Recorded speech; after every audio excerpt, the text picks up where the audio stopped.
Legends say dragons, werewolves, and vampires aren't real, but what if they were? Just hiding in plain sight? Okay, maybe not literally, but some medical conditions come pretty close. So let's take a look at some medical conditions that make you into a mythical creature. Minus the fire-breathing part probably. The Werewolf Syndrome. Alright, so first up in our mythical creature bingo card is hypertrichosis, also known as the Werewolf Syndrome, because why be sensitive when you can give it a name that sounds so frightening? This rare condition causes excessive hair growth all over the body, including places where hair usually doesn't grow, like the forehead, cheeks, and sometimes even the eyelids. It's like the face told the eyebrows, "You are not enough," and the rest of the face just turned in. Like, just imagine yourself waking up, looking in the mirror, and realizing you're now a werewolf, and now you need a weed whacker just to shave your face. But while all of this might sound a little funny, in reality, hypertrichosis is a real and often emotionally taxing condition. It is incredibly rare at only 100 documented cases worldwide, and people born with it often face a lifetime of stares, misunderstanding, and a surprising number of silver bullet jokes from people who really should know better. Historically, folks with hypertrichosis were often displayed in circuses as wolfmen or bearded ladies. One of the most well-known historical instances of hypertrichosis is Petrus Gonsalvus, a 16th century nobleman from the Canary Islands. He was covered in hair across his entire body, and he was brought to the court of King Henry II of France, where he was exhibited as a wild man. He later married and had several children, some of which had also inherited the condition. Luckily today, humanity has advanced, and treatment for this condition usually involves cosmetic hair removal options like laser therapy, which works great if you enjoy pain and seeing your money disappear. The Medusa Effect. Imagine you come into the world looking like a Greek statue. Just not because you mastered the art of skincare, but because your facial muscles literally won't move. That's Mobius Syndrome, also known as the Medusa Effect, a rare neurological condition where two very important cranial nerves just don't develop completely, resulting in the inability to smile, frown, or even just raise one eyebrow. You could literally hear the funniest joke in the world and still look like you just read a book titled How to Be Boring. Just talk about being nonchalant. Now, it got its name as the Medusa Effect since the facial expressions of these people and their inability to show any emotions got compared to the stone figures that the Greek Gorgon Medusa turns her victims into when they look into her eyes. But let's back up for a second. While the Medusa comparison sounds cool, Mobius Syndrome is real and rough. Kids born with it can't show facial expressions, which, if you ever tried to make friends in kindergarten without being able to smile, you know it's basically hard mode on life. They also struggle with speaking clearly, blinking properly, or even swallowing as babies. Now, modern medicine offers some hope through a long list of procedures. Therapies include speech, occupational, and sometimes surgical interventions like muscle grafts that let people physically relearn how to smile. Which is wild considering most of us here are forgetting how to smile because we've been doom scrolling for 3 hours. Vampirism. So imagine you're at a dinner party. Someone offers red wine. One person asks, "Is it organic?" Another asks, "Is it O positive? Blah blah blah." And that's when you know someone is secretly a vampire. Because who asks for organic wine, right?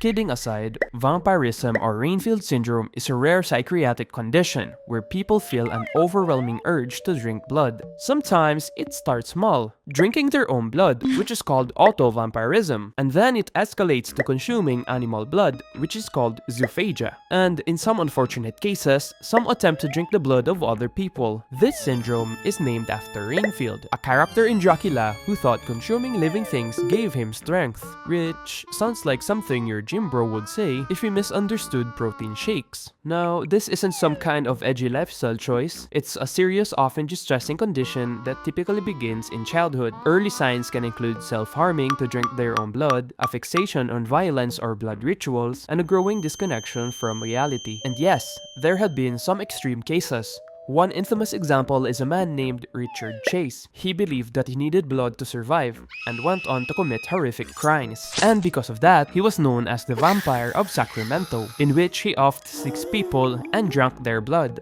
So when left untreated, this can spiral into a very dark, very dangerous territory. So whenever someone says, "I want to suck your blood," be careful.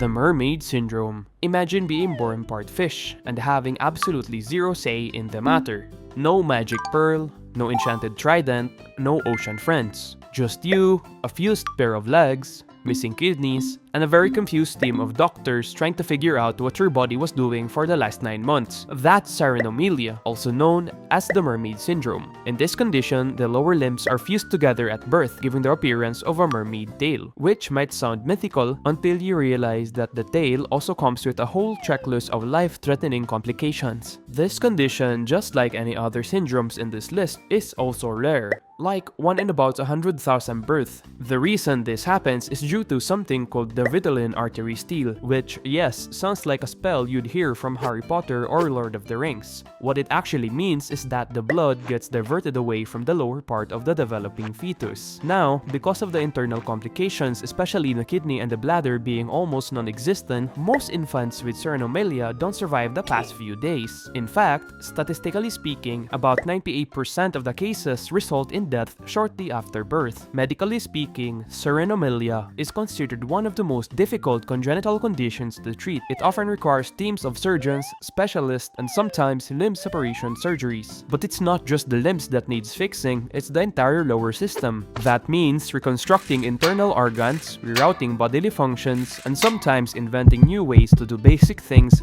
like, survive. And yet, despite all that, we still call it the Mermaid Syndrome because apparently if something's devastating enough, our first instinct is to wrap it in mythology. So yeah, when someone tells you they want to be a mermaid, just ask, you mean the ocean kind or the one that requires 12 surgeries? Cyclopia.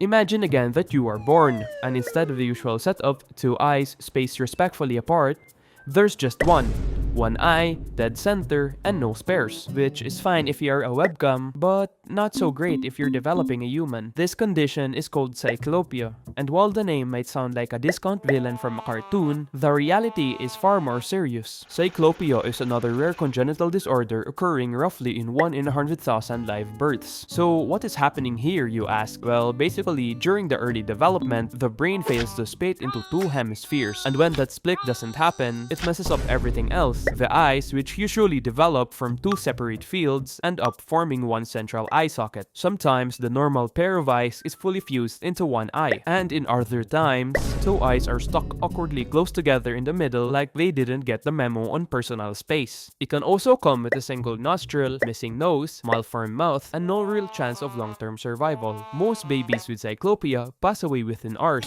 if not minutes. Not because of the eye, but because cyclopia is just the very visible tip of the iceberg. It is a sign that the body didn't finish building its vital systems. The brain, the heart, and the lungs all thrown together like a science fair project that got an A for effort but F in biology. There have been well-documented cases, but they always come with the same heartbreaking reality. Cyclopia is not compatible with life. It is a glitch in the deepest part of our developmental code. Now, naming it after a literal man-eating monster from mythology seems kind of tone-deaf, but this goes way back. Cyclops just means circled eye in Greek, which sure makes sense, but maybe next time we could go with something less terrifying like visual processing fusion syndrome. Okay, maybe not that, but something that doesn't sound like an Avengers level threat. But in all seriousness, Cyclopia has no treatment, no surgery, and no sci-fi miracle. Just, Cyclopia is a developmental dead end. Well, it's tragic, but also it teaches us something very important, that the fact that most of us make it out with all of our parts in the right places is the real miracle. So, a key takeaway for this video is to be respectful to people who are experiencing some of these conditions. And by the way, this is my first video ever, so subscribe.